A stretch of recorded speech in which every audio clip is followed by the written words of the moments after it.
Okay, opening statements are pretty easy. Every coach says we're happy to be here, happy to still be playing and coaching.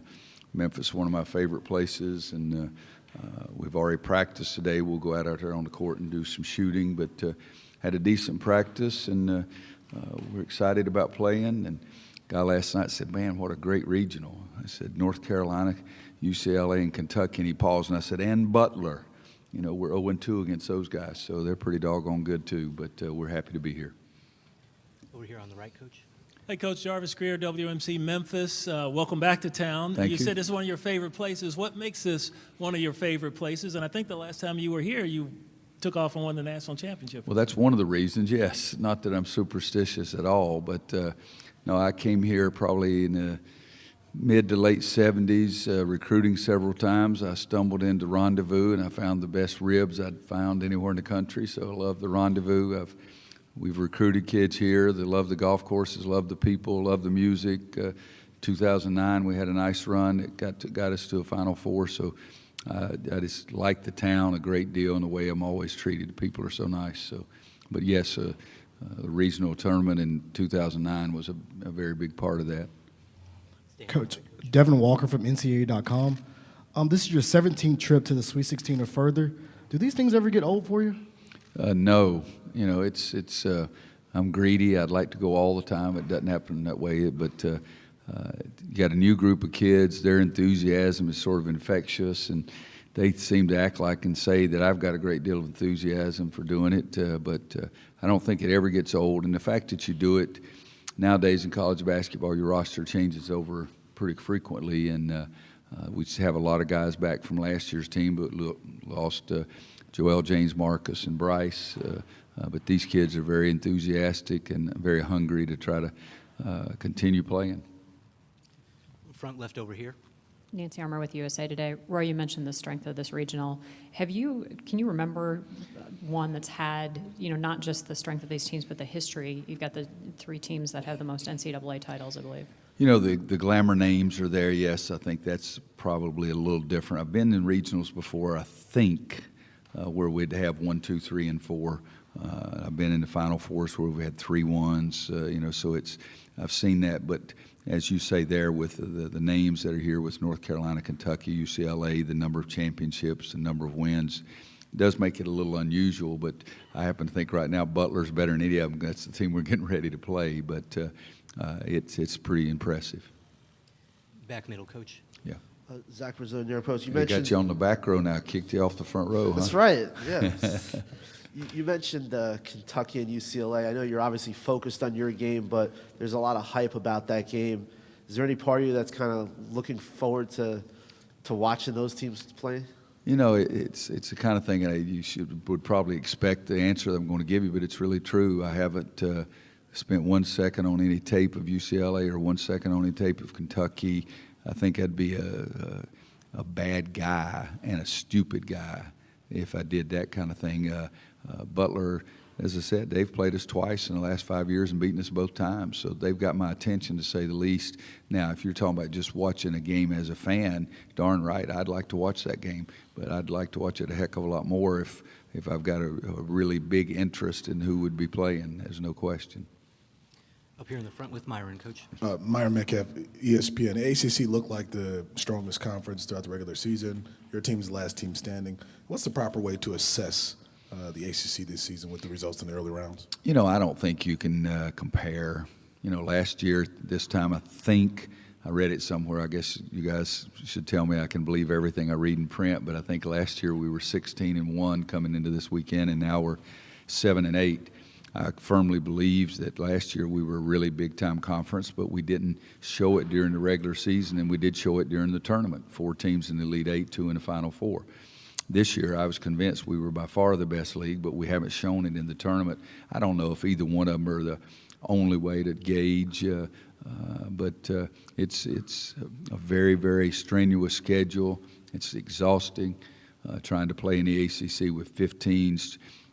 Playing those 18 games it's a marathon, but you have to sprint through it. I think the ACC is still the best league. Anything that happens in the tournament, I don't think that last year I didn't think that made us the best league. I thought we were the best, but Again, some pretty knowledgeable people. I had our league ranked as third or fourth, I think, last year, and they're pretty knowledgeable people. But this year they had us ranked first. But we haven't proven it in this tournament. That's the bottom line. Back right over there, Coach. Coach here. Once again, Jarvis Greer, WMC Memphis. Coming into this year with a lot of the same guys that played in the national championship game last year, did you sense a hunger from these guys to get back to that final game? Well, the most inadequate feeling you can ever have as a coach, and I had the highest level of inadequate feeling last year. What was I supposed to say to my team in the locker room after Chris Jenkins made that shot? It won the national championship, and it's just like somebody reached in your chest and pulled your heart out and shook it right in front of your face and taunted you. There was nothing that I could say that would remove the pain that those kids felt and our staff felt, but I told them I would hope one thing they could get out of it would be use that as fuel, as motivation to work extremely hard on your game over the summer, try to become the best individual player you could be, and in hopes that when practice started we could be the best team. I think it did drive them for some of their work in the off season, but it doesn't get you any extra points. You still got to go out and play. It is a situation where we've got several kids, but the leaders of our team last year were Marcus and Bryce, and they were our two best players, and they're playing for a living right now. But I do think they used it as motivation, and if it works, then we'll talk about it, and if it doesn't work, we'll just say, well, it didn't work. Back row on the left side, Coach, and then up Okay. here. Yes, Coach. David Woods from the Indianapolis Star. Butler's bigs, Tyler Weidman and Andrew Schrabish, have pretty much been undersized all year, and they will be against your team. What do you see from them on film that allows them to be effective? Pronounce his last name again, because I've heard 14 different ways. Schrabish. Andrew Schrabish. Travis? Schrabish. Schrabish. That's close. Can I call him Andrew? Yeah. Okay. He's pretty daggum impressive. He gets that ball and they clear out one side of the lane. He bangs and he bangs and he turns to his left shoulder and shoots it in. There's nothing you can do about it. And he has over 100 assists. I think particularly him, he just makes the other guys much more effective. And Weidman, I've never seen a more appropriate name than Weidman. So in the post, Kennedy's not very tall, but Kennedy's wide also. But they do present problems for us. I mean, they have three guys, I think, that scored 17, 7, and 4 against us 2 years ago when they beat us. And one of them doesn't even start, but he's their leading scorer. But their big guys do some things out on the floor that take away some of the advantages we have when they're on offense. And we're having to guard them out there. And I'm hopeful that at the same time, maybe some of the advantages we have will be when they're trying to guard us inside. But they're a fun team to watch. I mean, they really are. Chris has done just a magnificent job with them. They don't beat themselves. They're as a coach, they're really a fun team to watch, and except when you're getting ready to play them. Down here in the front on the right, and then a couple more lined up. Scott Casiola, New York Times. Roy, last year, when you actually physically cut the nets, I think you had a small mishap. Mm-hmm. What specifically happened, and if you have that opportunity again this year, will you take any precautions? If we get the chance to cut down the net, I won't give a flip if I cut my finger halfway off again, that kind of thing. I'd take that. Last year, it's pretty well documented. I've got some vertigo issues, and I was up there on the ladder, and I felt like it started moving a little bit as I was trying to cut the net, and I missed the net and cut my finger. And then I tried to macho it real well and tried to hide it from everybody, and it was bleeding like crazy down there, and he ended up putting 4 or 5 stitches in the locker room. But if you tell me that's all it takes to keep going, I'll sacrifice that. That's not a problem at all. Left-hand side over Hopefully here. I'll be a heck of a lot more coordinated. Coach Kate Carlton, South Boston News Record right here. Okay. The Arkansas game on Sunday, what did you see out of your defense in the last 5 minutes? Were you able to hold them scoreless from the field?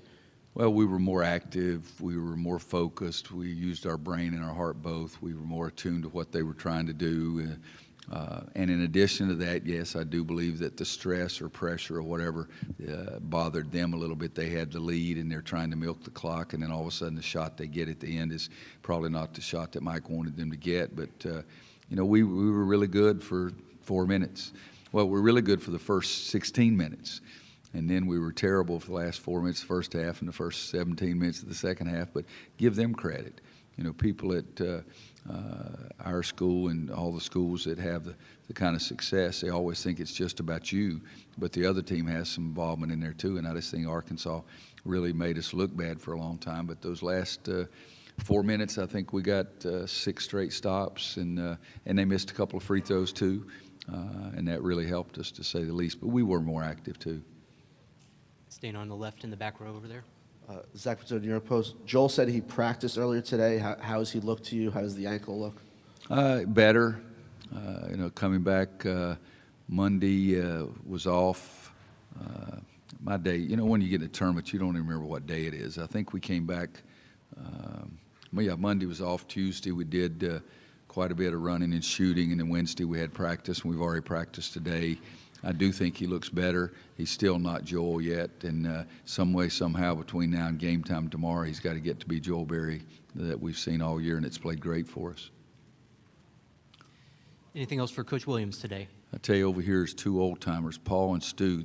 They got you guys off the street and let you come in and come to the press conferences, Stu boy? Stu Jackson's a good guy. He's a smart guy. His daughter went to school in North Carolina. And graduated. I tried. Had her over for dinner one night. Is that it, folks? All right. Well, thank you very everybody. much. Thank you, Coach.